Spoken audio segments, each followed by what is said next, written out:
Dear students, स्वागत है आपका सक्सेस मंत्र टेस्ट सीरीज के इस सेगमेंट में। और आज हम ले आए हैं अपने तीसरे सेगमेंट में। इस सेगमेंट के अंदर है series of 30 question as usual, question answer और उनकी explanation.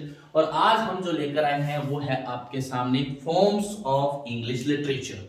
Forms of English literature जो है वो अपने आप में ग्रेड थर्ड की तैयारी करने वाले स्टूडेंट्स के लिए बहुत ही शानदार और बहुत ही जरूरी टॉपिक है जिसका आपको ध्यान रखना है, क्योंकि इसमें से कई बार ऐसे क्वेश्चंस आ जाते हैं जो अपने से फैमिलियर नहीं होते या हम उनसे फैमिलियर नहीं होते।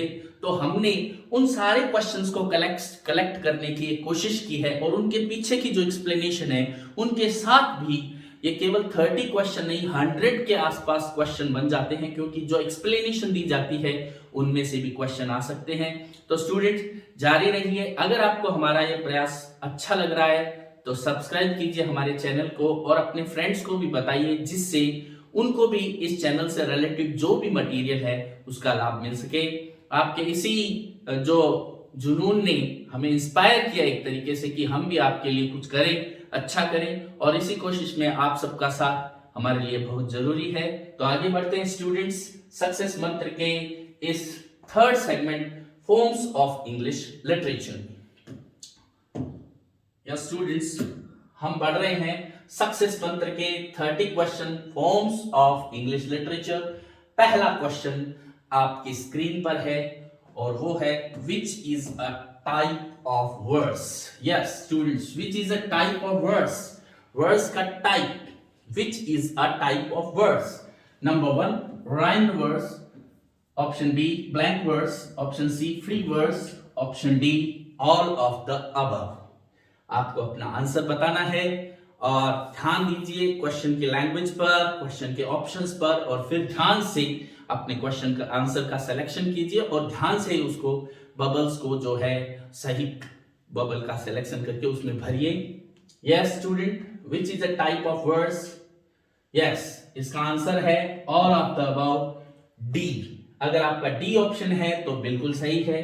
देखिए student, rhymed words, blank words और फ्री वर्ड्स, ये तीनों ही वर्ड्स के टाइप होते हैं। यानी ऐसी कोई भी कंपोजिशन जिसमें मीटर हो, राइम हो, रिदम हो, इस तरीके की कोई भी जो कंपोजिशन होती है उसको हम वर्ड्स कहते हैं। पोएट्री के सिनोनिम के रूप में वर्ड्स का यूज किया जाता है, इस वर्ड का यूज किया जाता है पोएट्री के सिनोनिम के रूप में। और देखिए student, rhymed words, rhymed words means जिसमें राइम होती है, ए बी बी सी सी या ए बी बी ए, यानी लास्ट की लाइंस जो है वो मिलती है, उसको राइम्ड वर्ड्स कहते हैं। दूसरा टाइप है ब्लैंक वर्ड्स। ब्लैंक का मतलब होता है जो मीटर में तो होती है लेकिन जिसमें लास्ट में राइम नहीं होती। और फ्री वर्ड्स एक टाइप ऑफ वर्ड्स है जिसमें केवल रिदम होती है, जिसमें मीटर नहीं होता और साथ ही साथ राइम स्कीम भी, या फिर रैंडमली कहीं पे राइम स्कीम मिलती है। इसलिए तीनों ही जो है वो टाइप ऑफ वर्ड्स है। याद रखें, पोएट्री का ही दूसरा नाम वर्ड्स है और पोएट्री जो है वो लिटरेचर का सबसे प्राचीन रूप है। तो ये चारों ही जो है वो टाइप ऑफ वर्ड्स में आएंगे। अगर आपका आंसर डी है तो बिल्कुल सही है। नेक्स्ट क्वेश्चन की तरफ बढ़ते हैं और that is yes the part in which generally a poem is divided is called stanza, meter, octave और पैराग्राफ। जी हाँ, पोएम की जिस पार्ट में डिवाइड होती है जनरली उसको क्या कहते हैं, स्टेंजा, मीटर, ऑक्टेव या पैराग्राफ। आपको बताना है सही आंसर कि पोएम के जो भाग जिनमें पोएम डिवाइड की जाती है उसको क्या कहते हैं। या स्टूडेंट, अगर आपका आंसर स्टेंजा है तो आपका आंसर बिल्कुल सही है। आपका आंसर स्टेंजा जो है वो ही सही है, क्योंकि मीटर तो पोएट्री की लाइन में पाया जाता है और ऑक्टेव जो है वो एक पार्ट होता है सोनेट का, और पैराग्राफ जो होता है, प्रोज राइटिंग जो होती है वो पैराग्राफ में डिवाइडेड होती है। लेकिन पोएट्री जो है वो स्टेंजा में डिवाइड हो सकती है। स्टेंजा जो है वो 2 line stanza, 4 line stanza, 9 line stanza, ऐसे अलग अलग लाइंस में हो सकते हैं। Stanza is the right answer. Next question की तरफ बढ़ते हैं students. Third question, yes, a stanza with two lines that rhyme is called, यानी एक ऐसा स्टेंजा जिसमें दो लाइन हो और दोनों राइम करती हो उसको कहा जाता है, is called. Number 1 quatrain, number B octave, C couplet और डी सेस्टेट। आपको बताना है कि सही ऑप्शन कौन सा होगा। जी हाँ स्टूडेंट्स, सही ऑप्शन कौन सा होगा? Stanza with two lines that rhyme. मैंने आपको कहा पोएट्री की जो फॉर्म है उसको स्टेंजा में डिवाइड किया जाता है, और जो आपस में दो लाइन जब राइम करती है तो उसे कहते हैं। अगर आपका आंसर सी है तो आपका आंसर बिल्कुल सही है, कपलेट। देखिए स्टूडेंट, जब पोएट्री की लाइन इस तरीके से आपस में राइम करती हुई चले, ए बी सी, यानी हर पहली लाइन दूसरी लाइन से डिवाइड हो, थर्ड लाइन फोर्थ से राइम करती हो, यानी इनके लास्ट वर्ड्स जो है वो एक जैसे हो। जैसे मान लीजिए कि बॉल और फिर आया फॉल, यहां आया हेल्प, फिर आया बेल, तो इस तरीके से एक जैसी sound, ball fall help bell. तो ये जो साउंड है इसी को जब दो लाइन का स्टेंजा होता है जिसका सेंस कंप्लीट होता है इसे कपलेट कहते हैं, और कपलेट को ही हीरोइक कपलेट कहा गया है, कोई अलग वर्ड नहीं है। हीरोइज्म की पोएम में इसका बहुत ज्यादा यूज होने के कारण इसको हेरोइक कपलेट कहा गया। तो स्टूडेंट आपको ध्यान रखना है, हेरोइक कपलेट का मतलब हुआ ऐसे कपलेट, ऐसी लाइंस जो आपस में राइम करती है। आगे बढ़ते हैं स्टूडेंट, सही answer C. Next question, fourth question.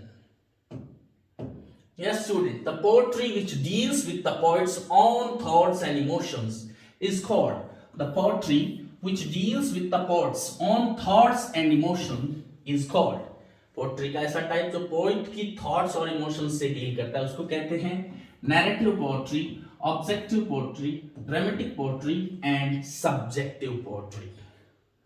तो स्टूडेंट आपको बताना है कि इसमें से सही आंसर कौन सा होगा। तो अगर आपका आंसर डी है तो बिल्कुल सही है, सब्जेक्टिव पोएट्री। देखिए स्टूडेंट, पोएट्री को दो भागों में मेजर क्लासिफाई किया गया है, और पोएट्री के दो भाग हैं, सब्जेक्टिव एंड ऑब्जेक्टिव। देखिए स्टूडेंट, जिस पोएम में, जिस पोएट्रिक फॉर्म में, पोएटिक फॉर्म में कोई पोएट अपनी फीलिंग्स को, अपनी इमोशंस को और अपनी खुद के अंदर जो हुआ है, खुद के साथ जो हुआ है, खुद की पर्सनैलिटी को जिसमें रिवील करता है या खुद जो फील कर रहा है उसको रिवील करता है, उसे सब्जेक्टिव पोएट्री कहते हैं। और सोनेट इसका बहुत अच्छा एग्जांपल है। मान लीजिए जैसे कोई पोएट अपने बिलवेड के प्रति अपने लव को एक्सप्रेस कर रहा है सोनेट के थ्रू, तो वो अपनी फीलिंग्स को उसके लिए एक्सप्रेस कर रहा है, इसलिए इसे सब्जेक्टिव पोएट्री कहते हैं।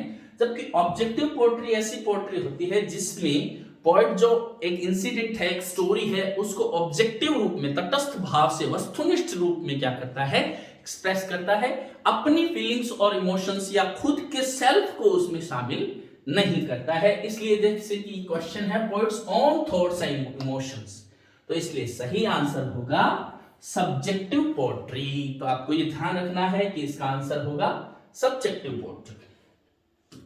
Next question, fifth question, Which are the two forms of objective poetry? Objective poetry के दो फॉर्म्स कौन कौन से हैं? Objective poetry के दो फॉर्म्स आपको बताने हैं कि ऑब्जेक्टिव पोएट्री जो है उसके दो फॉर्म्स कौन कौन से हैं। जी हाँ students, sonnet and elegy, ballad and epic, ode and sonnet, ode and epic. तो आपको बताने हैं कि इनमें से ऑब्जेक्टिव पोएट्री के दो फॉर्म कौन से हैं। अभी अभी मैंने आपको बताया कि पोएट्री को दो भागों में बांटा गया है, सब्जेक्टिव और ऑब्जेक्टिव। अब अगला क्वेश्चन है कि ऑब्जेक्टिव पोएट्री में से कौन से दो टाइप जो है ऑब्जेक्टिव पोएट्री को बताती है। तो स्टूडेंट्स, अगर आपका आंसर बी है तो बिल्कुल सही है, और इसके अलावा अगर आपका आंसर है तो यू आर रॉन्ग। तो स्टूडेंट देखिए, जैसे कि मैंने आपको बताया सोनेट होती है जिसमें पोएट अपनी फीलिंग्स को एक्सप्रेस करता है, एलिजी में भी सॉरफुल फीलिंग्स को एक्सप्रेस किया जाता है, ऑड में भी वो किसी ऑब्जेक्ट या एंटिटी, चाहे वो नेचुरल वर्ल्ड हो, उसमें अपनी जो उसको देखकर, उसकी आवाज को सुनकर, जैसे ऑड ऑन स्काईलार्क है, उसको सुनकर, स्काईलार्क की आवाज को सुनकर पोएट क्या फील करता है, या वेस्ट विंड को देखकर, उसकी पावर को देखकर पोएट क्या फील करता है। शैली ने ये ओड टू वेस्ट विंड में लिखा है। तो ये जो जितनी भी सोनेट है, ऑड है, एलिजी है, ये सब्जेक्टिव पोएट्री है। सब्जेक्टिव पोएट्री इसलिए है क्योंकि इसमें चाहे ओड हो, चाहे सोनेट हो या एलिजी हो, इसमें पोएट खुद की फीलिंग्स को बताता है। लेकिन आप देखिए बैलेड और एपिक एक ऐसी फॉर्म ऑफ पोएट्री है जिसमें पोएट जो है, जो हुआ है, जो कोई पास्ट की घटना हुई है, या किसी हीरोइज्म या कोई ट्रेडिशन के बारे में अपनी बात बताता है, या कोई ग्रेट स्टोरी को लेकर लिखता है, जिसमें वो अपनी सेल्फ की इमोशंस और फीलिंग को अलग रखता है और ऑब्जेक्टिव रूप से उसका डिस्क्रिप्शन देता है। इसलिए बैलेड और एपिक जो है वो ऑब्जेक्टिव काइंड ऑफ पोएम्स में आएंगे, ऑब्जेक्टिव पोएट्री का पार्ट माना जाएगा। तो स्टूडेंट आपको ये ध्यान रखना है, बैलेड एंड एपिक जो है वो ऑब्जेक्टिव पोएट्री का हिस्सा होंगे। Next question is 6th question, which is called, who is called the father of sonnet? Sonnet के फादर किसे कहा जाता है? नंबर 1 है ऑप्शन में A Sidney, B Shakespeare, C Petrarch and D Chaucer. तो आपको बताना है कि इनमें से father of English, father of sonnet किसको कहते हैं। तो ये आपको क्लियर बताना है ध्यान से क्वेश्चन के ऑप्शंस को पढ़कर। जी हाँ स्टूडेंट, अगर आपका आंसर सी है तो बिल्कुल सही है। फादर ऑफ सोनेट कहा जाता है पेट्रार्क को। तो अब आप देखिए student, father of English literature अगर हो तो चौसर का नाम आएगा, लेकिन फादर ऑफ सोनेट जो है उसके लिए पेट्रार्क को माना जाएगा। इसका सही आंसर होगा पेट्रार्क। अब आप स्टूडेंट थोड़ा सा ध्यान दीजिए कि सोनेट जो है वो एक्चुअल में इटली में लिखी गई सबसे पहले, और जाकामो दे लेंटिनी ने इसको सबसे पहले लिखा, लेंटिनी ने इसको सबसे पहले लिखा, लेकिन फर्स्ट ऑफ ऑल लिखा लेंटिन ने, इसने डिवाइस किया, लेकिन आपको ध्यान रखना है कि फादर ऑफ सोनेट लेंटिनी को नहीं कहा जाता, क्योंकि पेट्रार्क ने इसको एक अलग रूप में, अलग फॉर्म में प्रेजेंट किया और साथ ही साथ इसको बहुत पॉपुलर किया। इसके कारण इसको फादर ऑफ सोनेट अगर आए तो आपको पेट्रार्क लिखना है, और पेट्रार्क ने ही सबसे पहले सोनेट के फॉर्म को पॉपुलराइज किया इटली में, जिससे बाद में प्रेरणा लेकर इंग्लैंड के दो लोग, इंग्लैंड के जो दो लिटरेरी पर्सन थे, टॉमस वायट और हेनरी हावर्ड, उन्होंने इंग्लिश में इसको इंट्रोड्यूस किया। तो पेट्रार्क ने अपनी बिलवेड लॉरा के लिए जो है ये लव सोनेट्स लिखे थे सबसे पहले, इसलिए, और वो इतने पॉपुलर हुए, अलग अलग पोएट्स ने उनको कॉपी करने की कोशिश की, ट्रांसलेट करने की कोशिश की और किए भी, तो इसीलिए फादर ऑफ सोनेट कहा जाता है पेट्रार्क को। अगर ये आपके क्वेश्चन आएंगे फादर ऑफ इंग्लिश सोनेट तो आंसर बदल जाएगा, फादर ऑफ सोनेट तो आंसर बदल जाएगा, फादर ऑफ इंग्लिश पोएट्री तो आंसर बदल जाएगा। तो आपको इन तीनों आंसर्स के मामले में ध्यान रखना है। आगे बढ़ते हैं स्टूडेंट्स। यस, 7th क्वेश्चन आपकी स्क्रीन पर है। The first part of a Miltonic or Italian sonnet is called. Yes students, first part of a Miltonic or Italian sonnet is called. Sonnet से क्वेश्चन आने की सबसे ज्यादा पॉसिबिलिटी हर बार हर exam में बनती है, तो आपको इसको स्पेशली ध्यान रखना है। The first part of a Miltonic or Italian sonnet is called, number 1 A option volta, B octave, C caesura और D sestet. First part, yes language पे ध्यान दें। फर्स्ट पार्ट, जल्दबाजी में कहीं लेटर पार्ट का नाम आप न लिख दें, क्योंकि जल्दबाजी में अक्सर ऐसा हो जाता है। अगर आपका आंसर बी है तो बिल्कुल सही है। देखिए स्टूडेंट, आपको जैसे पता हो कि पेट्रार्क ने सबसे पहले अपनी बिलवेड को लेकर सोनेट लिखी थी, चूंकि वो इटली का था, इसलिए इटली को सोनेट का ओरिजिन प्लेस माना जाता है। ये क्वेश्चन भी आ सकता है कि इटली कौन सी कंट्री में सोनेट का ओरिजिन हुआ, तो आप कहेंगे इटली। आंसर होगा Italy. Who is the father of English, sorry, who is the father of sonnet? Petrarch. Petrarch ने जब सोनेट लिखा तो उसने अपने सोनेट को 14 लाइंस की जो पोएम होती है उसको सोनेट कहते हैं, आपको पता है, जो आयम्बिक पेंटामीटर में लिखी जाती है और जो एक मैसेज या एक थीम को लेकर चलती है। तो उसने अपनी पोएम के दो पार्ट की, ऑक्टेव और सेस्टिव। ऑक्टेव, फर्स्ट पार्ट का नाम ऑक्टेव था और ऑक्टेव ऑक्टा से बना है। ऑक्टेव का मतलब जिसमें 8 लाइन हो, और नेक्स्ट बची हुई जो लाइंस है उस भाग का नाम उसने कहा सेस्टेट। जो आपके ध्यान रखना है कि ये लेटर पार्ट का नाम अगर पूछे, first part Octave, second part का नाम पूछे तो सेस्टेट, जिसमें कितनी लाइंस होती है? 6 लाइंस होती है। और स्टूडेंट आपको ध्यान रखना है कि यहां पर इन दोनों लाइंस के बीच में एक पॉज होता है जो कोमा से दर्शाया जाता है, और इस कोमा को ही एक्चुअल में कोमा को ही सिजुरा कहते हैं, और सिजुरा जो है वो ब्रेक हो गया, कोमा हो गया। एक तरीके से कोमा के द्वारा रेस्ट को या पोज को दर्शाते हैं, उसे सिजुरा कहते हैं। और ऑक्टेव और सेस्टेट के बीच में, ऑक्टेव और सेस्टेट के बीच में जो कोई थॉट होता है उसमें ब्रेक होता है। ब्रेक का मतलब है कि पहले पॉइंट किसी बात को रखता है और फिर एक 8 लाइन में और बाकी की 6 लाइन में उसका कंक्लूजन या अलग वे में उसको प्रेजेंट करता है। और ये जो चेंज ऑफ थॉट है, ये जो विचारों का चेंज ऑफ थॉट है, इसे ही कहते हैं वोल्टा, क्योंकि वोल्टा का मतलब ही है बदलना, चेंज, से वोल्टा कहते हैं। तो स्टूडेंट आपको ध्यान रखना है ये बात, मैं फिर से आपके सामने दोहरा देता हूं।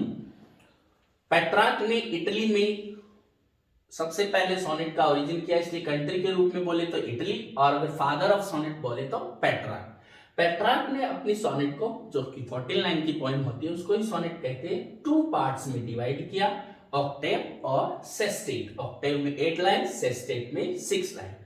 और इनके बीच जो पोज होता है जिसे कोमा से दिखाते हैं वो सिजुरा होता है, और इनके बीच में जो विचारों का चेंज आता है, जो बदलाव आता है, उसे ही कहते हैं चेंज ऑफ थॉट, और इसे टेक्निकली कहा जाता है वर्ड। तो आपको ध्यान रखना है, जितने भी ऑप्शंस आते हैं ये भी इस टेस्ट सीरीज में भी आपके सामने जो ऑप्शंस आए उनके बारे में भी हम विचार करेंगे। कल को क्वेश्चन इसमें से न आकर इसके बारे में न पूछ के इसके बारे में पूछ सकता है, इसके बारे में भी पूछ सकता है, इसके बारे, तो एक साथ अपने एक ही क्वेश्चन के माध्यम से 5 से 6 क्वेश्चंस जो है वो अपने गलत नहीं होंगे, सही होंगे, हमें उनकी जानकारी मिल गई है। तो स्टूडेंट अगर आपका आंसर फर्स्ट पार्ट को लेकर ऑक्टेव है तो आपका आंसर बिल्कुल सही है। आगे बढ़ते हैं स्टूडेंट्स, इस पूरे डायग्राम को आप ध्यान से देख लीजिए। इसमें से क्वेश्चन हर बार हर एग्जाम में आते हैं, इस छोटी सी चीज में से क्वेश्चन आ जाते हैं, तो आप ध्यान रखें कि इस तरीके के क्वेश्चंस जो है वो आपके बिल्कुल सही होने चाहिए, क्योंकि सिंपल से क्वेश्चन है। छोटी सी मिस्टेक जो है वो हमारा दिमाग खराब कर सकती है, क्योंकि आता क्वेश्चन गलत हो, इसके बजाय अपने दिमाग में इस चीज को बहुत अच्छे तरीके से बिठा लीजिए। अच्छा हो कि आप किसी और के साथ डिस्कस करके इस बात को क्लियर कर ले, चाहे उसको आता हो आपके साथी को, फिर भी उसको बताए या उसकी सुने, तो इससे एकदम क्लियर कट अंडरस्टैंडिंग बन जाती है। आगे बढ़ते हैं students, 8th question, from which language the word sonnet is taken? Sonnet कौन सी लैंग्वेज से लिया गया है? Option A French, B Latin, option C Greek, option D Italian. तो स्टूडेंट आपको बताना है कि इनमें से कौन सी लैंग्वेज से जो है ये वर्ड सोनेट जो है वो लिया गया है।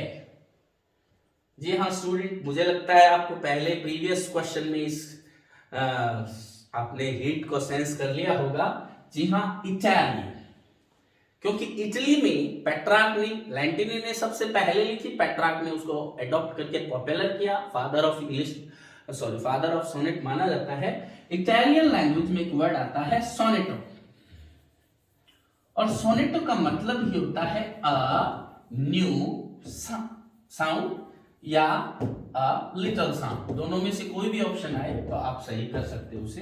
अ लिटिल साउंड, अ न्यू साउंड, तो ये दोनों ऑप्शन जो है वो सोनेटो वर्ड से निकले हैं। सोनेटो इटालियन भाषा का शब्द है जिससे सोनेट बना है, यानी एक ऐसी पॉइंट जो 14 लाइंस की होती है उसे सोनेटो कहते हैं। अ न्यू साउंड और a little sound, that is called sonnet, sonetto. और ये इटालियन भाषा का शब्द है क्योंकि सोनेट की ओरिजिन जो है वो इटली में ही हुई है। तो कंट्री पूछे तो इटली, और अगर आपसे लैंग्वेज पूछे तो इटालियन। और किस वर्ड से? सोनेटो वर्ड से। और सोनेटो का मीनिंग क्या होगा? अ न्यू साउंड और अ लिटिल साउंड। आगे बढ़ते हैं स्टूडेंट नेक्स्ट क्वेश्चन की तरफ। Ninth question, what is the study of poetry's meter and form called? Poetry's meter and form की स्टडी को क्या कहते हैं? क्योंकि पोएट्री एक मेजर लिटरेरी फॉर्म है तो आपके लिए जानना जरूरी है कि उसकी स्टडी को टेक्निकली क्या कहते हैं। Option A prosody, pathology, semantic और स्केलिसन। तो आपको बताना है कि इनमें से पोएट्री की स्टडी को क्या कहते हैं। Yes student, answer is a. अगर आपका आंसर ए है तो बिल्कुल सही है। देखिए पोएट्री की मीटर, साउंड, रिदम, इन सब की स्टडी जिस लॉजी में की जाती है, यानी जिस ब्रांच ऑफ नॉलेज के अंदर की जाती है उसे प्रोसोडी कहते हैं। आपको ध्यान में रखना है, प्रोसोडी का मतलब हो गया study of meter, sound, rhythm of poetry. तो आपका आंसर होना चाहिए प्रोसोडी। अगर आपका आंसर ए है तो आपका आंसर बिल्कुल सही है। अगर आपने आंसर सही नहीं दिया है तो आप आगे से ध्यान रखिए कि पोएट्री मीटर एंड फॉर्म की स्टडी को प्रोसोडी कहते हैं। आगे चलते हैं students. An elegy is a poem that represents.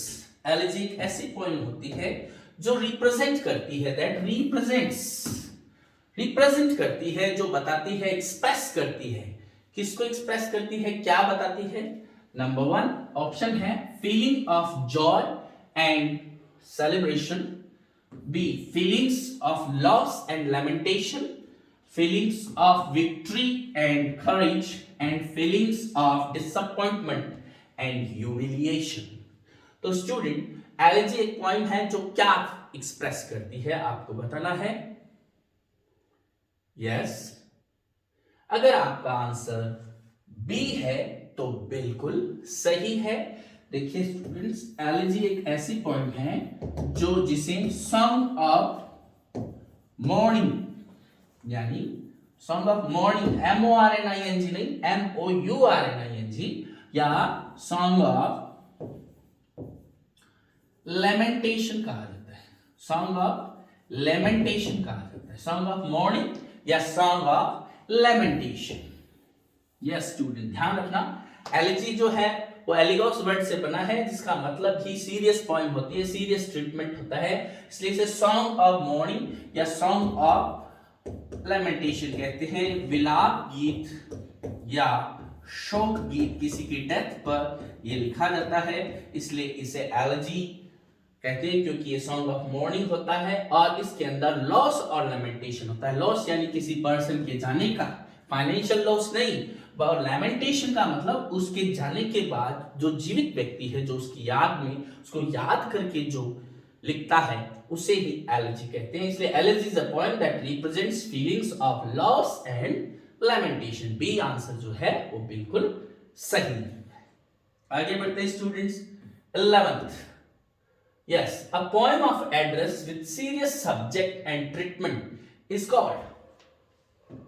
Yes student, आपको ध्यान रखना है, एक एड्रेस की poem, a poem of address with serious subject and treatment, जिसका ट्रीटमेंट और जो सब्जेक्ट जो होता है बड़ा ही सीरियस होता है और एड्रेस पोएम होती है, उसको कहते हैं सोनेट, एलिजी और डर्ज। को बताना है इसमें सही आंसर कौन सा होगा। ध्यान से देखिए, थोड़ा सा भी अगर आपने सावधानी हटी, दुर्घटना घटी और फिर मन पछते हैं अवसर बीते, a moment that is lost forever. एक बार गया तो फिर गया, गुजरा हुआ जमाना आता नहीं दोबारा।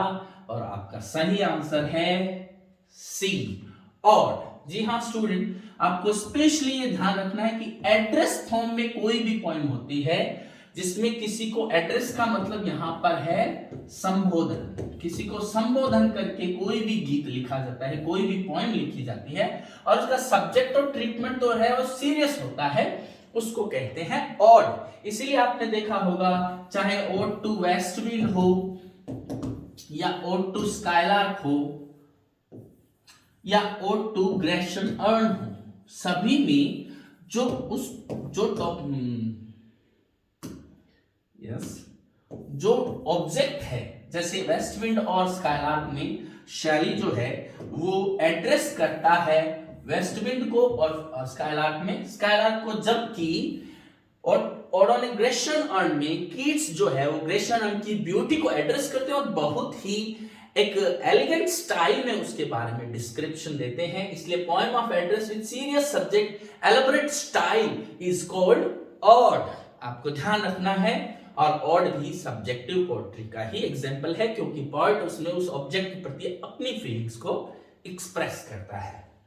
Next is 12th question. Yes, a song or poem that tells a story is called, यानी एक ऐसा कोई भी सॉन्ग या पोएम जो किसी स्टोरी को बताता है उसको क्या कहते हैं? A song or poem that tells a story is called ballad, sonnet, dramatic monologue और ode। यस स्टूडेंट, आपको बताना है कि इनमें से कौन सा ऑप्शन जो है वो सही है। अगर आपका आंसर बैलेड है तो सही है। देखिए स्टूडेंट, बैलेड जो होती है वो ऑब्जेक्टिव होती है। सबसे पहले तो आपको पता है, ये हम डिस्कस कर चुके हैं, जिसमें कोई स्टोरी जो होती है उसके बारे में डिस्क्रिप्शन दिया जाता है। जो स्टोरी कोई मॉरल टोन को भी डिस्क्राइब कर सकती है या किसी कस्टम या ट्रेडिशन के बारे में डिस्क्राइब करती है। अगर आपने ऑलरिज की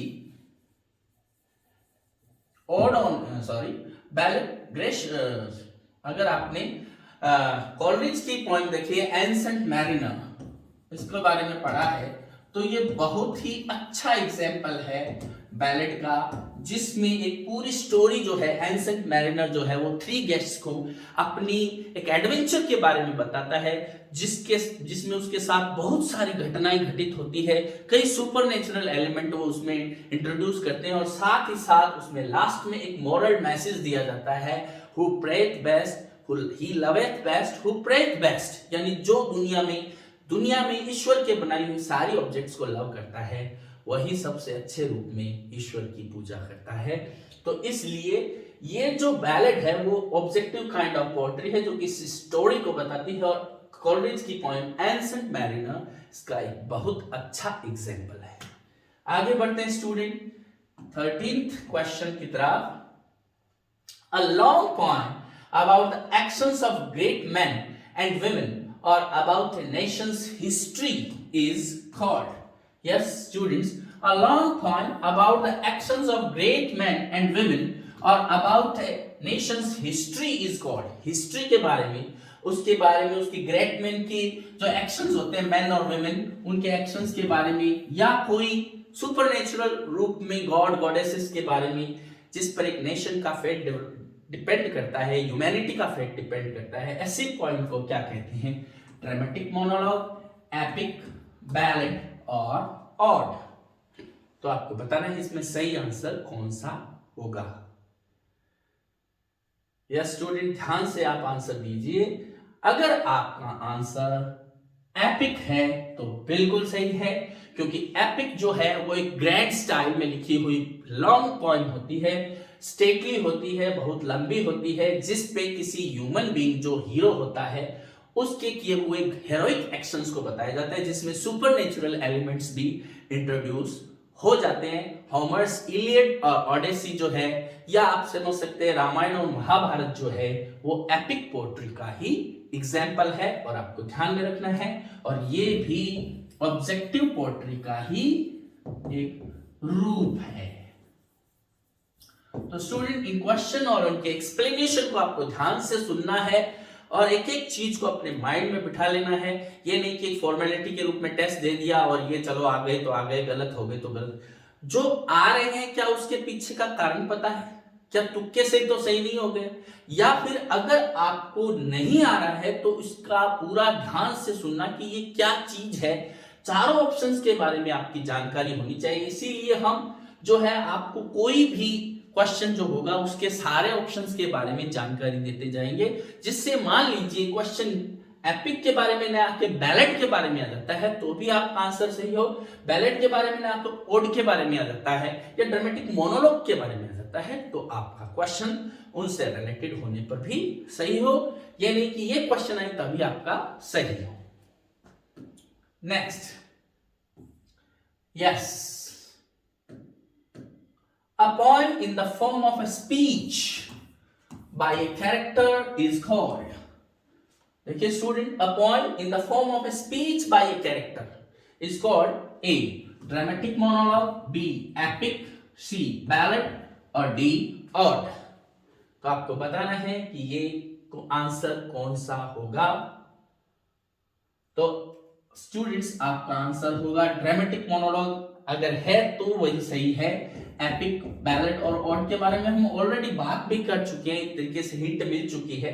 तो ड्रामेटिक मोनोलॉग इसका सही आंसर होगा। ड्रामेटिक मोनोलॉग क्या होता है, इसमें आगे के क्वेश्चंस को में हम उसके बारे में विस्तार से चर्चा करेंगे, क्योंकि मैं नहीं चाहता आपको अभी से उसका हिंट मिल जाए और आपका वो क्वेश्चन मेरे कारण सही हो जाए अभी जस्ट, जबकि मैं क्वेश्चन एग्जाम में नकल करना मना है। इसलिए भाई एक बार आपको मैं बता दूं कि फॉर्म ऑफ स्पीच होता है बाय ए कैरेक्टर, उसको हम ड्रामेटिक मोनोलॉग कहते हैं। अब इस वर्ड के बारे में भी हम चर्चा करेंगे, लेकिन आगे चलकर 15th question, the life history of a person written by himself और herself is called.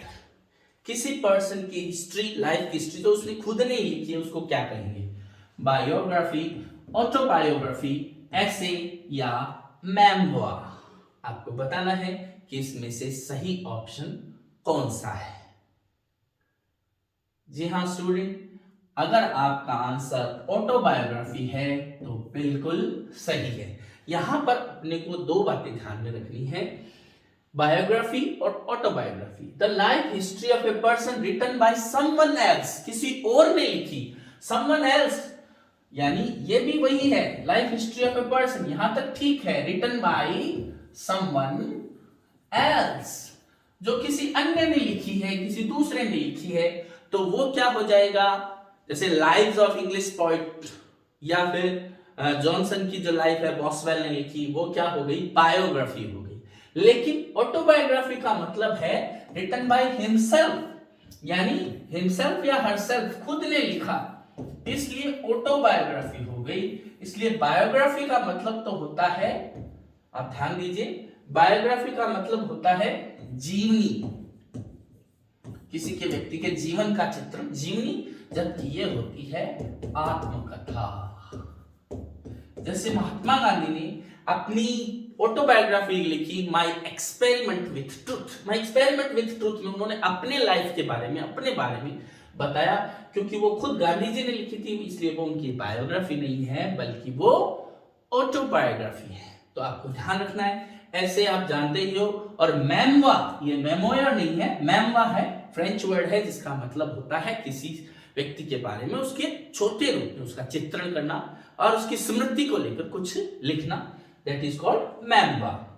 Next 16 question आपके सामने है।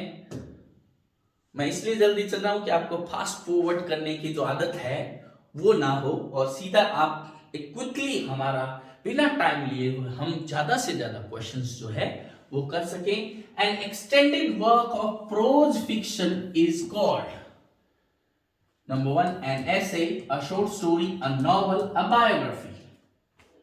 तो student, extended work of prose fiction is called, आपको बताना है सही आंसर कौन सा होगा। स्टूडेंट अगर आपका सही आंसर, अगर आपका आंसर सी यानी अ नॉवल है तो आपका आंसर बिल्कुल सही है। तो स्टूडेंट आपको ध्यान रखना है यहां पर कि ऐसे जो है वो ये चारों ही जो है ना, ये चारों ये प्रोज के ही वर्क है, ये प्रोज के ही टाइप है। ऐसे हो, शॉर्ट स्टोरी हो, नॉवल हो, बायोग्राफी हो, ये चारों प्रोज में ही लिखी जाती। लेकिन ऐसे जो होता है, यहां पर इस वर्ड को ध्यान दीजिए, एक्सटेंडेड यानी बहुत विस्तृत रूप में, जिसमें जो मिलियो होता है, परिदृश्य जो होता है, सिनेरियो जो होता है, उसका पूरा एम्पल डेवलपमेंट होता है, कैरेक्टर्स होते हैं, लॉट ऑफ कैरेक्टर्स होते हैं, लॉट ऑफ इंसिडेंट्स होते हैं और उनको बहुत डिस्क्राइब करके लिखा जाता है। इसलिए ऐसे नहीं होगा, ऐसे तो किसी टॉपिक पर लिखा जाता है। शॉर्ट स्टोरी जो होती है नाम से ही शॉर्ट, एक्सटेंडेड का तो उल्टा हो गया, तो इसलिए ये भी नहीं हो सकता। बायोग्राफी जो होती है जनरली उसका फोकस किसी व्यक्ति के जीवन पर रहता है, जबकि नॉवल एक ऐसा लिटरेरी जॉनर है जो कि extended work of prose fiction है। इसलिए अगर आपके सामने ये क्वेश्चन आ जाता है तो इसका आंसर होगा अ नॉवल। अगर आपका ये आंसर सही है तो आपको बधाई, और अगर नहीं है तो आपको ध्यान रखना है कि अगर ये वर्ड आ जाता है एक्सटेंडेड वर्क हो, जो विस्तृत हो, तो प्रोज फिक्शन का विस्तृत वर्क जो होता है उसको अ नॉवल कहते हैं। Next question is 17. Yes, student. In which age the novel became the representative literary genre? अब आपको यहां पर ध्यान रखना है, in which age the novel became the representative literary genre? किस एज में नोवेल जो है वो रिप्रेजेंटेटिव लिटरेरी जॉनर बना, जिस एज में नोवेल को ही सबसे ज्यादा प्रमुखता थी।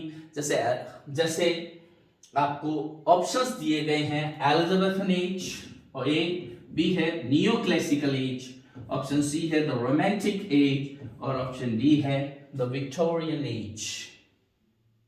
आपके एजेस के बारे में भी हम जल्द ही एक टेस्ट सीरीज इस तरीके के लाएंगे जिसमें आपको एजेस के बारे में बहुत अच्छे से पहले डिस्क्राइब करके फिर उसके टेस्ट के बारे में हम बात करेंगे, और टेस्ट के थ्रू हम उनकी कुछ फीचर्स के बारे में भी बात करेंगे। बने रहिए हमारे साथ। देखिए स्टूडेंट, अगर आपका answer D the Victorian as है तो बिल्कुल सही है। देखिए एलिजाबेथन एज में जो ड्रामा है वो सबसे इंपॉर्टेंट लिटरेरी जॉनर था।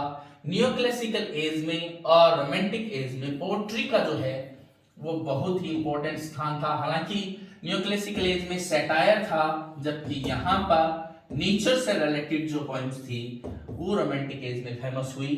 पोएट्री की जो फॉर्म्स थी वो अलग अलग थी, लेकिन विक्टोरियन एक ऐसा एज था जिसमें नॉवल जो है वो सबसे इंपॉर्टेंट रूप में आगे आया, और इसीलिए विक्टोरियन एज की जो रिप्रेजेंटेटिव लिटरेरी जॉनर थी वो नॉवल मानी गई है। अगर पूछा जाता है एलिजाबेथन एज के बारे में तो वो ड्रामा है, और इसीलिए golden age of English drama, अगर इस तरीके से क्वेश्चन आता है golden age of English drama की गोल्डन एज कौन सी है, अगर ये क्वेश्चन आपसे पूछा जाता है तो वो होगा द एलिजाबेथन एज। आपका सही आंसर द एलिजाबेथन एज होगा अगर question golden age of English drama के बारे में पूछा जाता है। या क्वेश्चन पूछा जाता है कि एलिजाबेथन एज में रिप्रेजेंटेटिव लिटरेरी जॉनर कौन था, तो आप बताओगे ड्रामा था, जहां पे शेक्सपियर और बेन जॉनसन मार्लो जैसे ड्रामेटिस्ट ने ड्रामा को एक नई शेप दी। जबकि विक्टोरियन एज में जो है ड्रामा के स्थान पर उसकी जगह नोवेल जो है वो एक मोस्ट इंपॉर्टेंट लिटरेरी जॉनर बन गई। आगे बढ़ते हैं स्टूडेंट नेक्स्ट क्वेश्चन की तरफ। 18 नंबर क्वेश्चन है, a traditional short story that teaches a moral lesson, a traditional short story that teaches a moral lesson, especially one with animals and characters each।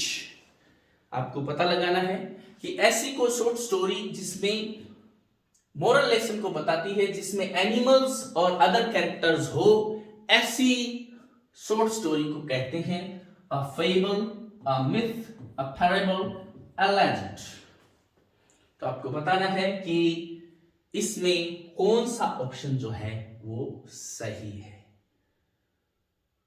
जी हाँ students, short story का वो type जिसमें animals भी character होते हैं और जिसका उद्देश्य एक मोरल टीचिंग ह्यूमन बीइंग को देना है, the that is called a fable.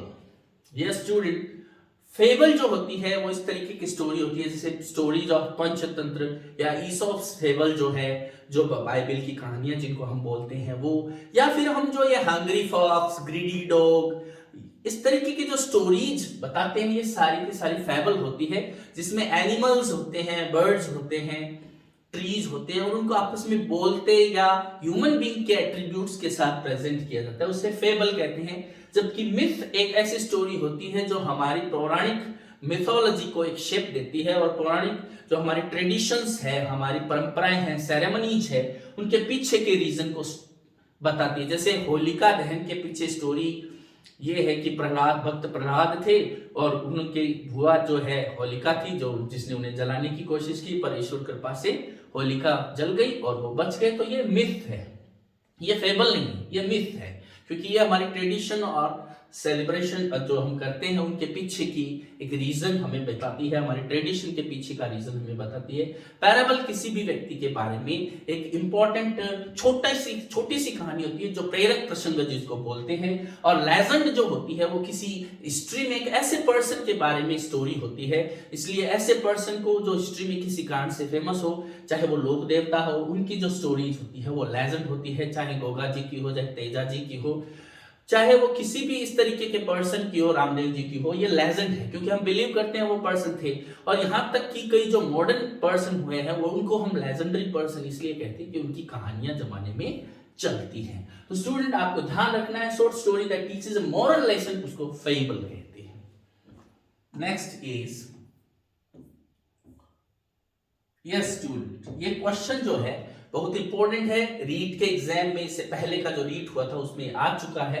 A person who rights drama is called a writer, a poet, a dramatist, drama writer, a play writer. आपको बताना है कि इसमें से सही आंसर कौन सा होगा। A writer, a poet, a drama writer, a play writer, आपके हिसाब से इसमें सही आंसर कौन सा होना चाहिए।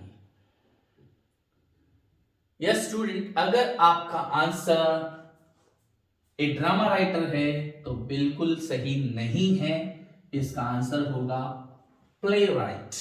यहां पर यह ध्यान रखना है कि कई स्टूडेंट सोचते हैं प्ले राइट की स्पेलिंग शायद गलत लिख दी होगी सर ने। जी नहीं स्टूडेंट, जो पर्सन ड्रामा लिखता है उसको प्ले राइट कहते हैं, प्रोनाउंसिएशन सेम है, स्पेलिंग भी यही है, और आपको ये ध्यान रखना है उसे ड्रामेटिस्ट या प्ले राइट कहा जाता है, जो प्ले लिखता है। इसलिए आपको ये वर्ड जो है वो ध्यान में रखना है। राइटर कोई भी राइटर तो पोएट्री को लिखने वाला भी हो सकता है, प्रोज को लिखने वाला भी हो सकता है, ड्रामा लिखने वाला भी हो सकता है, जबकि इसकी अलग अलग जानरा है। पोएट जो है पोएम्स लिखता है, और प्ले राइट जो है वो ड्रामाज या प्लेज लिखता है। तो सही आंसर प्ले राइट होगा। नेक्स्ट क्वेश्चन की तरफ हम बढ़ते हैं। 20th क्वेश्चन में हम आ गए हैं। 20th क्वेश्चन जो है वो बहुत इंपॉर्टेंट है। The two major categories of drama are, drama की दो मेजर कैटेगरीज कौन सी है? Plot and character, A option. B option है tragedy and comedy. Option C है prose and poetry, and option D है पर्सनल एंड इम्पर्सनल। तो आपको बताना है कि इनमें से सही ऑप्शन कौन सा है। The two major categories of drama, drama की दो मेजर कैटेगरीज कौन कौन सी है। यस स्टूडेंट्स, बताइए सही आंसर कौन सा होगा। यस, सही आंसर होगा बी। ड्रामा की दो कैटेगरीज है, ट्रेजेडी एंड कॉमेडी। ट्रेजेडी जो है वो डार्क साइड की तरफ डील करती है, जबकि कॉमेडी ब्राइट साइड की तरफ डील करती है। ट्रेजेडी में अंत जो है इसको दुखांतिका बोलते हैं, हिंदी में इसको सुखांतिका बोलते हैं। अंत जिसका बुरा हिस्सा लगता है, दुखी लगता है। जैसे मान लीजिए कि इसमें बहुत सारे मर्डर, ब्लड शेड, सुसाइड्स, और इवन लास्ट में हीरो हीरोइन की डेथ हो जाती है। जैसे ओथेलो, मैकबेथ, किंग लियर, ये सारी ट्रेजेडीज है। और अब भारतीय फिल्मों में देखें तो आप देख सकते हो कि देवदास जो है वो एक ट्रेजेडी है। और कॉमेडी का मतलब हो गया ऐसी जिसमें हंसी मजाक को लेकर ही हम कॉमेडी कहें, ये जरूरी नहीं। Comedy means that ends happily, no great disaster happen, और कोई बड़ी विपदा नहीं होती, बहुत आराम से सारी घटनाएं जो है सेटल हो जाती है और हीरो हीरोइन की शादी हो जाती है, यहाँ तक कि रसोई में काम करने वाले नौकर नौकरानियों की भी शादी हो जाती है, उस तक हमें एकदम सेटिस्फेक्शन मिल जाता है। हाँ भाई ठीक है, हम हॉल सिनेमा हॉल से उठते हैं या टीवी से उठते हैं, टीवी के सामने से हमें लगता है हाँ भाई जैसे कन्यादान करके ही उठे हो। ऐसी फीलिंग पूरी करने के बाद जो फिनिश होती है उसको कॉमेडी कहते हैं। इसलिए ट्रेजेडी और comedy are the two major categories of drama. Next is yes student, यहां पर how many elements of drama did Aristotle tell. Aristotle ने कितने एलिमेंट्स ऑफ ड्रामा जो है वो बताए थे आपको। यहां पर आपके सामने ऑप्शन ए है 5, ऑप्शन बी है 6, ऑप्शन सी है 7 और ऑप्शन डी है 8। आपको बताना है कि इसमें से सही आंसर कौन सा है। स्टूडेंट्स आपके सामने सही आंसर आपको चुनना है और बताना है कि सही आंसर इसमें से कौन सा है। यस स्टूडेंट्स, आंसर सही है 6। देखिए स्टूडेंट, एरिस्टोटल जिसे ड्रामा के बारे में जिसने बहुत कुछ लिखा है और ड्रामा की डेफिनेशन, ट्रेजेडी की डेफिनेशन देने में एरिस्टोटल का एक बहुत बड़ा रोल रहा है। और एरिस्टोटल जो है वो सोक्रेटिस के शिष्य थे। प्लेटो, आपने नाम सुना होगा, प्लेटो, एरिस्टोटल और सोक्रेटिस, इस तरीके से ये गुरु शिष्य परंपरा का भी एग्जाम्पल है। और उन्होंने ड्रामा की विवेचना में, ड्रामा के एनालिसिस में 6 टाइप के उन्होंने जो मेजर एलिमेंट्स है वो बताए थे। और 6 में सबसे पहले जो है उन्होंने रखा था प्लॉट को, यानी प्लॉट यानी जिसको आप सामान्यतः कह सकते हो स्टोरी क्या है, वो बहुत इंपॉर्टेंट है, सबसे इंपॉर्टेंट। और प्लॉट के बाद उन्होंने कहा था कि प्लॉट को सही रूप में रंगमंच पर उतारने वाले जो लोग हैं वो कौन है, वो कैरेक्टर्स हैं। और कैरेक्टर्स, प्लॉट और कैरेक्टर के बाद किसी थीम को लेकर कोई चीज चलती है, एक इंप्रेशन जो होता है उसका, उसको थीम कहते हैं। और उसके साथ ही जो सेटिंग होती है कि कौन से, चाहे वो ग्रामीण सेटिंग है, सेटिंग का मतलब यहाँ पर है कि वो नगरीय क्षेत्र में हो रही है, वो युद्ध के क्षेत्र में हो रही है, वो स्ट्रीट से रिलेटेड है, ये किस से रिलेटेड है, वो उसकी सेटिंग जो है वो मान ली जाती है। यानी ये 4 एलिमेंट्स आपके सामने है। और उसके बाद इसी की तरह अब जो ये कैरेक्टर्स आपस में बोलते हैं, अगली जो है वो डायलॉग्स है। और इसी के साथ म्यूजिक और या सॉन्ग, यानी कुल मिला के हम कह सकते हैं कि एरिस्टोटल ने कहा कि 6 एलिमेंट है। नंबर 1 प्लॉट, जो जिसको आप स्टोरी कह सकते हो। Number 2 characters, number 3 theme, number 4 setting, theme को उन्होंने थॉट भी कहा था। और डायलॉग्स नंबर 5 और नंबर 6 है म्यूजिक या सॉन्ग। और उन्होंने कहा था कि सबसे इंपॉर्टेंट जो 2 चीजें जो किसी चीज के लिए जरूरी है वो है प्लॉट और कैरेक्टर्स। इसके बाद उन्होंने डायलॉग्स को इंपॉर्टेंट बताया था। स्टूडेंट ये 6 एलिमेंट्स है जो एरिस्टोटल ने ड्रामा के लिए जरूरी बताए थे। मैं फिर बता देता हूँ, प्लॉट यानी स्टोरी, कैरेक्टर यानी जो उसमें काम करते हैं, वो फिर वो जो बोलते हैं वो डायलॉग हो गया। जिस चीज को लेकर जो थीम पैदा करती है स्टोरी, उसको उसकी थीम या थॉट कह सकते हैं। और जिस इलाके में, जिस परिदृश्य के साथ स्टोरी को प्रेजेंट किया जाता है उसे उसकी सेटिंग कहते हैं। और उसको अट्रैक्टिव बनाने के लिए म्यूजिक या सॉन्ग का जो सहारा लिया जाता है उसे हम कहते हैं लास्ट एलिमेंट, हम कह सकते हैं, जो लीस्ट इंपॉर्टेंट माना था एरिस्टोटल ने। तो आपको ये ध्यान रखना है। नेक्स्ट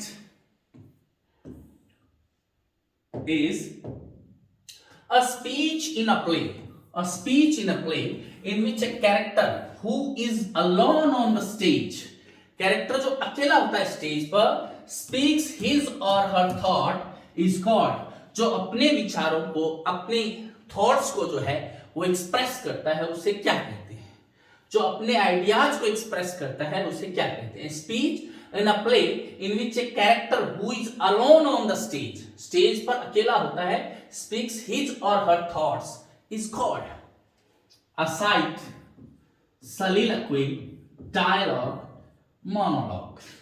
तो आपको बताना है कि इसमें सही ऑप्शन कौन सा है।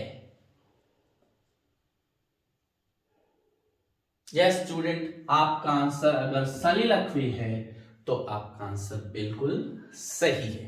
देखिए स्टूडेंट्स, डायलॉग तो जो तो संवाद होता है उसको कहते ही हैं, और डायलॉग में ही एक है सलिलक्वी। सलिलक्वी और असाइड ये ड्रामा के एक बहुत इंपॉर्टेंट एलिमेंट है। सलिलक्वी का मतलब होता है कि कैरेक्टर के अंदर क्या चल रहा है वो ऑडियंस को कैसे बताए। हमें कैसे पता चले कि पर्टिकुलर कैरेक्टर है उसके माइंड में किसी एक्शन को करने के पीछे क्या कारण है, तो वो जो होता है वो सलिलक्वी होता है। उसके थ्रू आपने कई बार स्टेज पर देखा होगा कि जैसे मान लीजिए कोई कैरेक्टर है, आजकल सास बहू वाले सीरियल ज्यादा आते हैं, तो वो ऊपर से ऐसे कहती है कि भाई कोई डायलॉग हो गया, फिर बहू चली गई, तो सासू माँ अकेली कहती है एक बार तू मेरी मुट्ठी में आ जाए, फिर तेरे को बताऊं मैं क्या चीज हूं। तो ये जो वो स्टेज पर कर रही है, अकेली बोल रही है, character who is alone on the stage, उधर बहू सोच रही है सासू माँ तुम्हें तो मैं बताऊंगी मैं क्या चीज हूं। तो ये जो आपस में वो उधर अपने रूम में सोच रही है, ये इधर सोच रही है, तो वो अपने स्टेज पर जो बोल रही है, ये ऑडियंस को पता चल रहा है कि अच्छा अच्छा ऐसा काम करने के पीछे इसका ये मोटिव है, या इसका ये जो है अंदर ये सोच रही है, ये बुरी कैरेक्टर है या अच्छी कैरेक्टर है। तो इस तरीके से हमें पता चलता है। कई बार कोई कैरेक्टर जो होता है वो बड़ा रूड होकर, अच्छा कैरेक्टर भी रूड होके बिहेव करता है किसी के साथ, जिसके साथ करता है वो चला जाता है, तो ऑडियंस जो है बड़े शॉक्ड रहते हैं कि अरे ये तो अच्छा कैरेक्टर था, इसने ऐसे कैसे बिहेव कर रहा है। तो वो कहता है तुम्हें क्या बताऊं, बहुत मजबूर हूं मैं। तो ये जो उसके अंदर विचार चले जिसको उसने स्टेज पर बोला है, फिल्मों में वो फिल्मों में तो ये साउंड आती है, लेकिन स्टेज पर जब होता है तो इतनी टेक्नोलॉजी नहीं होती, तो वहां तो कैरेक्टर अकेला बोलता है स्टेज पर, तो इसे ही क्या कहते हैं, सलिलक्वी कहते हैं।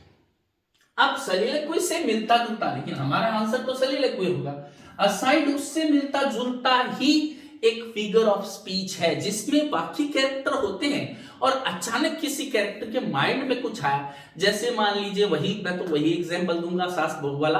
आप ऐसे मत सोचना कि मैं नेगेटिव इमेज बना रहा हूं सास बहू की, क्योंकि जनरली ये सीरियल्स ने क्या कर दिया, सारा कबाड़ा ही कर दिया। ऐसे ही वो प्रेजेंट करते हैं कि 10 में से 9 औरतें तो बड़ी खराब होती है, केवल एक औरत जो है वो बेचारी अच्छी होती है, और जो अच्छी होती है वो पूरे सीरियल में आंसू ही बहाती है। तो उसको देखने वाली लड़कियां या औरतें, मेजर जो उनका पार्ट है, वो क्या सोचती है कि भाई अच्छे होने से तो आंसू ही बहाने पड़ेंगे, इससे तो अच्छा है कि थोड़ी स्कीमिंग हो जाए, थोड़ी स्कीम कर ली। तो असाइड क्या होता है, जैसे मान लीजिए दो कैरेक्टर है, फिर सास बहू है, स्टेज पर आ गए, स्टेज पर उसने कहा लो बहू दूध पी लो। तो अब बहू जो जिसकी सास से बनती नहीं, उससे आज क्या बात है, ये क्या पिला रही है दूध। और दूसरी जो सासू माँ है वो सोचती एक बार तो ये दूध पिएगी तो जादू के असर से मेरे पास आ जाएगी। तो सासू माँ आपने कुछ कहा, नहीं तो मैंने कुछ नहीं कहा। ये जो आपस में डायलॉग्स है जिससे ऑडियंस को पता चल रहा है कि ये क्या इनके माइंड में चल रहा है, इसे असाइड कहते हैं। जबकि अकेला कोई स्टेज पर कोई बात कर रहा है तो वो चीज क्या होती है, सलिलक्वी।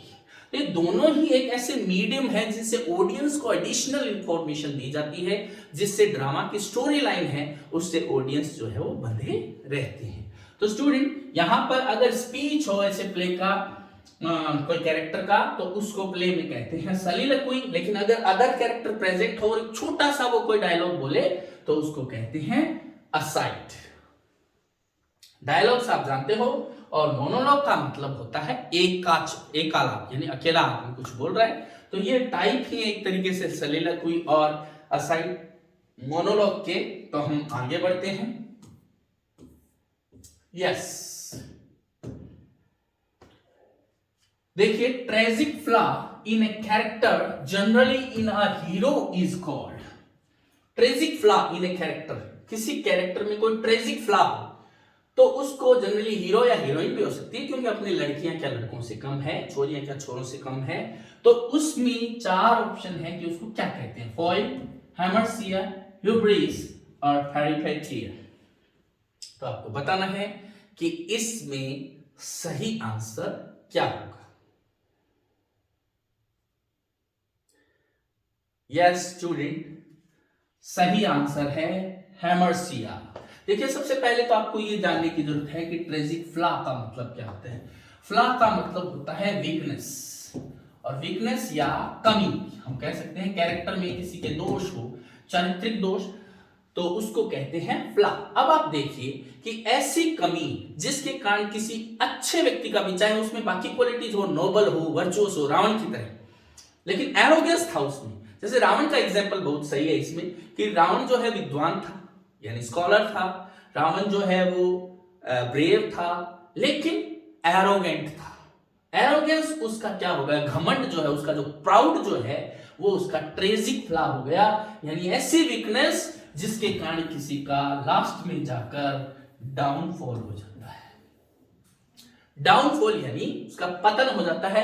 ऐसी पतन की इस कारण को, जो कमी होती है किसी व्यक्ति के चरित्र में, उस कमी को ही हेमर्सिया कहते हैं। और हेमर्सिया का मतलब ये होता है tragic flaw in the character of in a noble characters, in a characters we can say in a characters behaviour, that is hamartia. Hubris क्या होता है? ह्यूब्रिस, पेरिपेटिया और फोइल, इनके बारे में हम चर्चा करेंगे बाद में, क्योंकि इससे रिलेटेड आगे जो क्वेश्चंस है वो इनसे रिलेटेड है, इसलिए अभी इनको हम खोल नहीं सकते। पत्ते जो है अभी आपके सामने। आगे बढ़ते हैं स्टूडेंट। यस, तो स्टूडेंट इसमें से जो एक चीज मैं आपको बताना चाहता हूं कि फोइल क्या है, क्योंकि फोइल का नाम यहां पर उसके बाद दोबारा नहीं आया, तो फोइल क्या है? फोइल जो होता है वो कोई ऐसा कैरेक्टर होता है जिससे किसी और कैरेक्टर को कंपेयर किया जाता है। तो फोइल के बारे में भी हमें जानना जरूरी है कि फोइल कैसा कैरेक्टर होता है। और निश्चित रूप से आप सब जानते हो कि फोइल किस टाइप का कैरेक्टर हो सकता है, लेकिन फिर भी आगे ही इसको करना ठीक रहेगा। मुझे लगता है थोड़ा थोड़ा कहीं कहीं मुझे ऐसे सिक्स्थ सेंस कह रही है कि अभी कहना ठीक नहीं है। 24th क्वेश्चन जो है उसके बारे में हम आते हैं। Reversal of fortune for the protagonist is known as the name of. Protagonist के लिए रिवर्सल ऑफ फॉर्चून जो है उसको पूछा गया है, उसको क्या कहते हैं? हेमर्सिया, ह्यूब्रिस, पेरिपेटिया और एनेग्नोसिस। एनेग्नोसिस, पेरिपेटिया, ह्यूब्रिस और हेमर्सिया। तो आपको बताना है रिवर्सल ऑफ फॉर्चून, भाग्य एकदम रिवर्स हो जाए, स्थिति बदल जाए और टर्न द टेबल वाली स्थिति हो जाए, तो उसको हम क्या कहेंगे? प्रोटैगनिस्ट के लिए स्पेशली ड्रामा की टेक्निकल लैंग्वेज में उसे हम पेरिपेटिया कहते हैं। जी हाँ स्टूडेंट, रिवर्सल ऑफ फॉर्चून, भाग्य का तीव्र बदलाव, एक ऐसा बदलाव जिसमें भाग्य पूरी तरीके से बदल जाए, जो उसको कहते हैं पेरिपेटिया। तो स्टूडेंट रिवर्सल ऑफ फॉर्चून किसके लिए? प्रोटैगनिस्ट के लिए। प्रोटैगनिस्ट क्या होता है ये भी जानना जरूरी है। Main character of A drama, main character of A drama is called protagonist, और उसका जो उल्टा होता है वो होता है antagonist.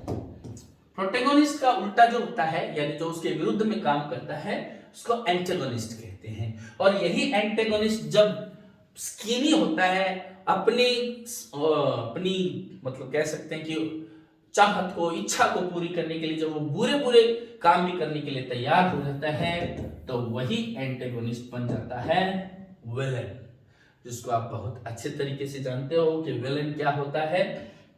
Protagonist is the hero और heroine, main character of A drama और एनी लिटरेरी कंपोजिशन। एंटेगोनिस्ट उसका विरुद्ध में काम करने वाला, और वही जब उल्टी हरकतें करने लग जाए, क्रिमिनल हरकतें करने लग जाए, क्रिमिनल टाइप की, तो वो विलन हो जाता है, स्कीमी। तो अब आप देखिए स्टूडेंट, रिवर्सल ऑफ फॉर्चून कहते हैं पेरिपेटिया।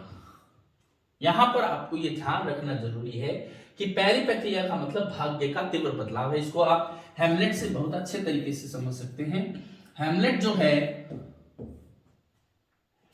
जो बहुत ही एक ब्रेव और वर्चुअस प्रिंस है, प्रिंस ऑफ डेनमार्क है, लेकिन एक लंबी एक स्थिति चलने के बाद उसकी स्थिति पागलों जैसी हो जाती है, उसका बिहेवियर भी जो है वो बदल जाता है, और जो हेमलेट डेनमार्क का किंग बनना था, एंडिंग तक आते आते वो मर जाता है।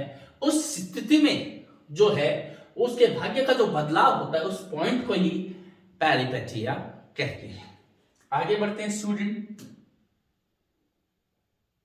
Yes, which one is not considered among the three unities? इसमें से थ्री यूनिटीज में कौन सी शामिल नहीं है?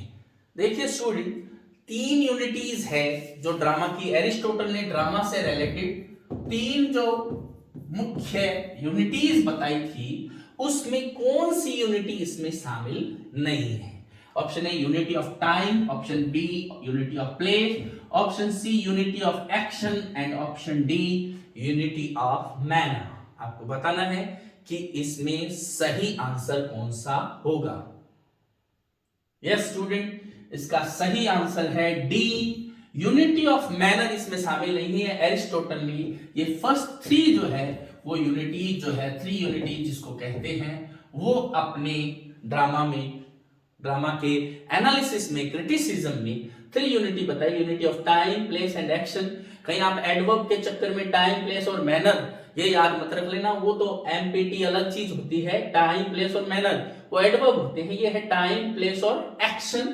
Three unities of time, place और एक्शन जो एरिस्टोटल ने बताई थी और आपको उनका ध्यान रखना है। नेक्स्ट इज यस,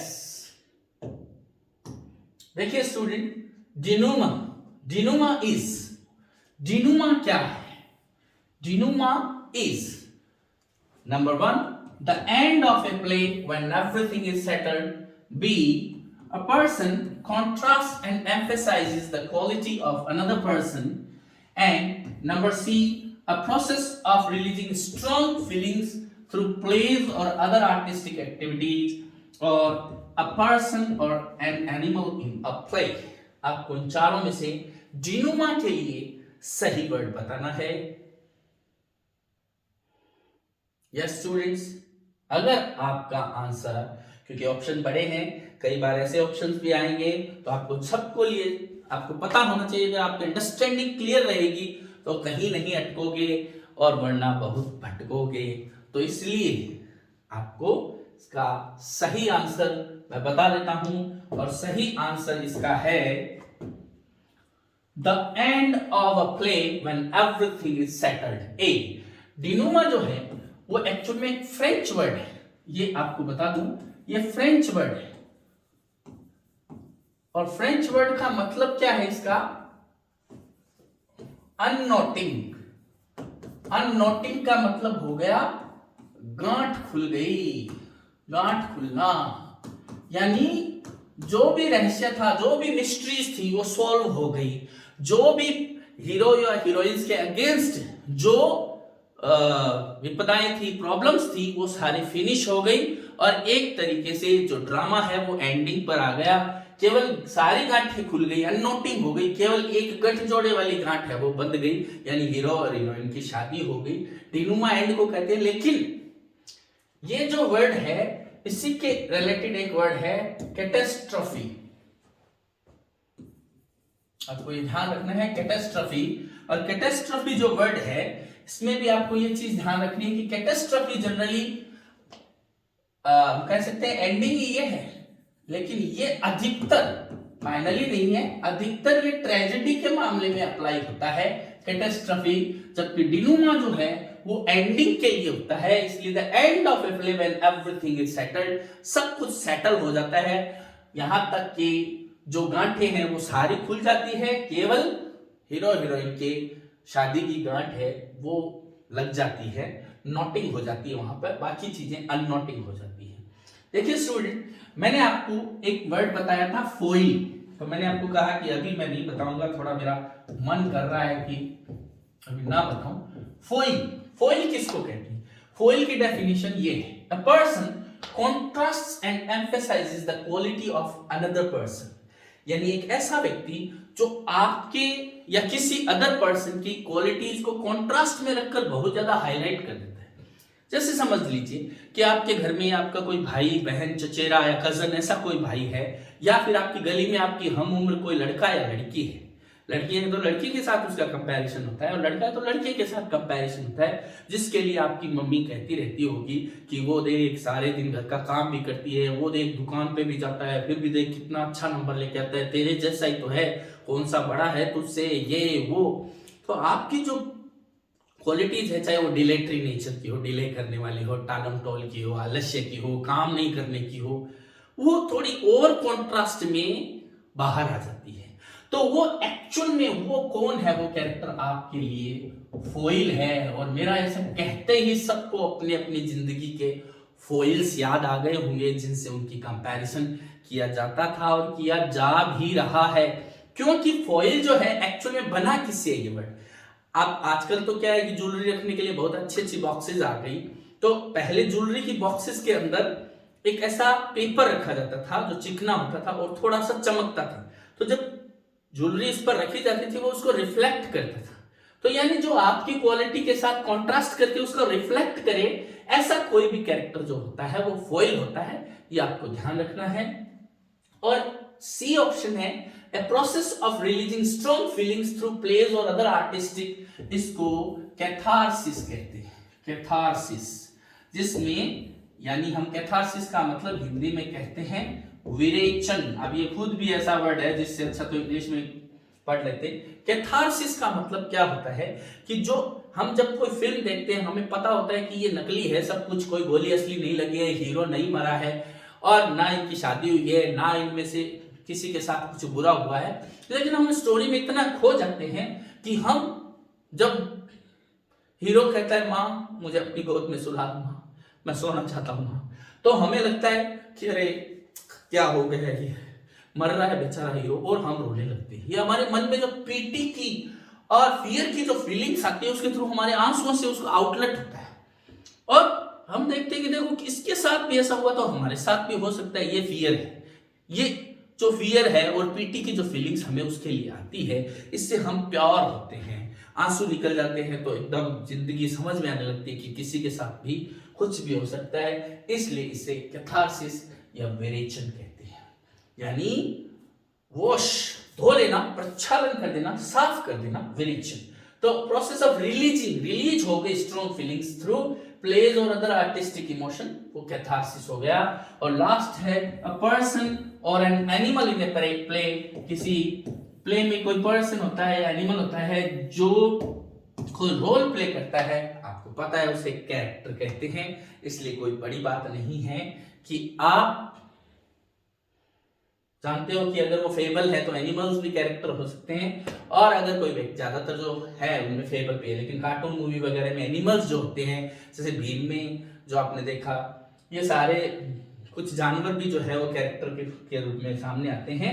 तो इसलिए ये भी कैरेक्टर हो सकते हैं। तो आपको मैंने बताया डिनुमा या कैटास्ट्रॉफी क्या होता है, फिर मैंने आपको बताया कि फोइल क्या होता है, फिर आपको मैंने बताया कैथारसिस क्या है, और इसी तरह मैंने आपको बताया कैरेक्टर क्या है। तो स्टूडेंट्स आपको ये ध्यान में रखना है कि इस तरीके से कोई जरूरी नहीं कि डिनुमा का क्वेश्चन आए, कैटास्ट्रॉफी का भी क्वेश्चन आ सकता है, फोइल का भी क्वेश्चन आ सकता है, कैथारसिस का भी आ सकता है, और कैरेक्टर या कोई और डायलॉग्स, असाइड, सलीलक्वे, इनसे रिलेटेड क्वेश्चंस भी आ सकते हैं। आपको डरने की बात नहीं है, मैंने आपको इनके बारे में क्लियर बताया है। आप डिक्शनरी भी इसको कंसल्ट कर सकते हो, या हमारी जो बुक है K&M इंग्लिश ग्रामर, उसके अलावा आप हमारे नोट्स भी कंसल्ट कर सकते हो, जिसमें इन सब के बारे में इस तरीके की जानकारी दी हुई है। और मेरा वीडियो भी देख सकते हो और लोगों को बता सकते हो कि ये जो चीजें हैं वो आपके क्लियर अंडरस्टैंडिंग बनाने के लिए ये देख सकते हो। ओके स्टूडेंट, आगे बढ़ते हैं।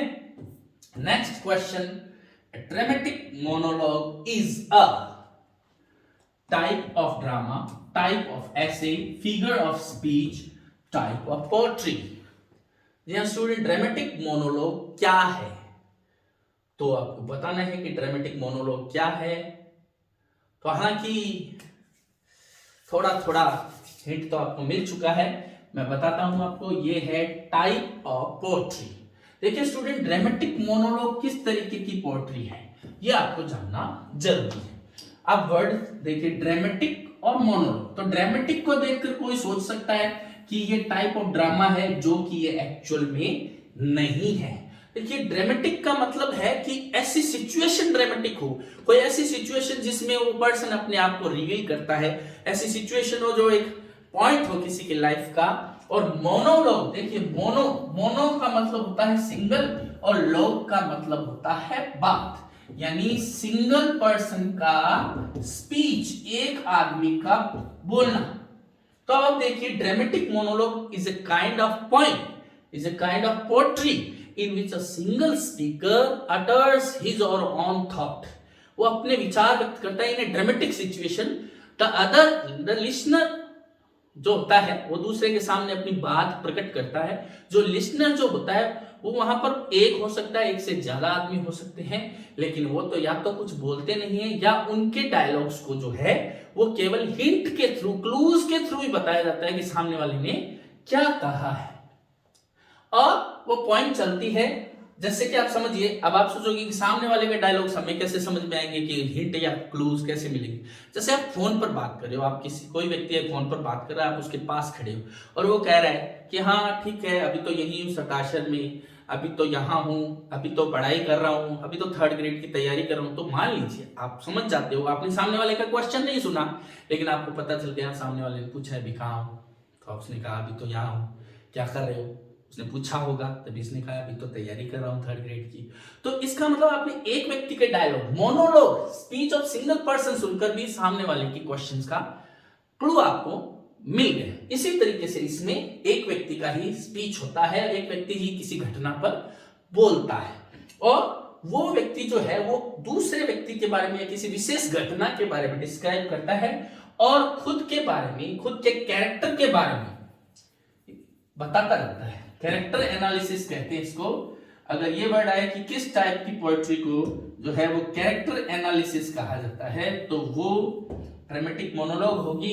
इसको सोल डिसेक्शन भी कहा जाता है। सोल डिसेक्शन का मतलब हो गया कि आत्मा जो है, व्यक्ति के अंदर की जो फीलिंग्स है वो इसमें बाहर आ जाती है, उसका डिसेक्शन हो जाता है, वो आपके सामने आ जाती है और कैरेक्टर एनालिसिस भी हो जाता है। इसके लिए अब आप समझ गए होंगे कि ड्रामेटिक मोनोलॉग क्या होता है। It's a kind of poetry, it has nothing to do with drama. Drama से कोई लेना देना नहीं है। मोनो ड्रामेटिक सिचुएशन होती है जिसमें मोनोलॉग यानी सिंगल पर्सन स्पीच देता है अपना, जो किसी घटना पर होता है और वो उस घटना के बारे में बताते बताते फोकस ऑफ इंटरेस्ट होता है उस पर्सन का कैरेक्टर, उस पर्सन के मन स्थिति, उसके इंटेंशंस क्या थे उसके बारे में।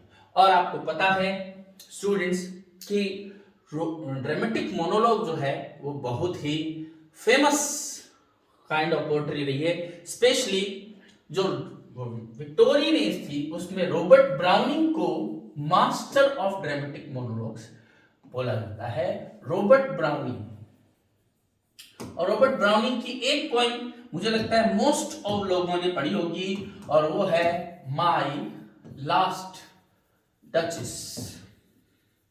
तो ये जो माय लास्ट डचेस है, इसमें जो ड्यूक है वो अपनी डचेस की पेंटिंग के सामने आकर, जब उसको कोई फ्रेश मैरिज प्रपोजल आया है, कोई शादी के प्रपोजल लेकर कोई मैसेंजर आया है दूसरे नेबरिंग कंट्री का, तो वो उसको अपनी वाइफ की फोटो दिखाता है जो अब नहीं है इस दुनिया में। तो वो उस वाइफ के बारे में जो बात बताता है उससे खुद के ड्यूक के बारे में, उसका वो कैसा है, वो एरोगेंट है, वो प्राउड है, पर साथ ही साथ कुछ पॉजिटिव क्वालिटी है, दैट ही ऑनर्स आर्ट्स, तो आर्ट को बहुत कदर करता है। इस तरीके से कुछ चीजें उसके बारे में पता चलती है और यही kind of poetry dramatic monologue कहलाती है। तो अगर आपसे पूछा जाए who is the master of dramatic monologue, Robert browning, आपको ये ध्यान में रखना है। तो स्टूडेंट आगे बढ़ते हैं 28th। Yes student, which one is a type of novel. Novel का कौन सा टाइप है? Which one is a type of novel. Novel के टाइप के बारे में बताइए। Gothic novel, picaresque novel, regional novel और ऑल ऑफ द अबव। कौन सा इनमें से जो है वो टाइप ऑफ नॉवल है? यस स्टूडेंट, अगर आपका आंसर इनमें से कोई है तो बिल्कुल सही नहीं है, अपूर्ण है।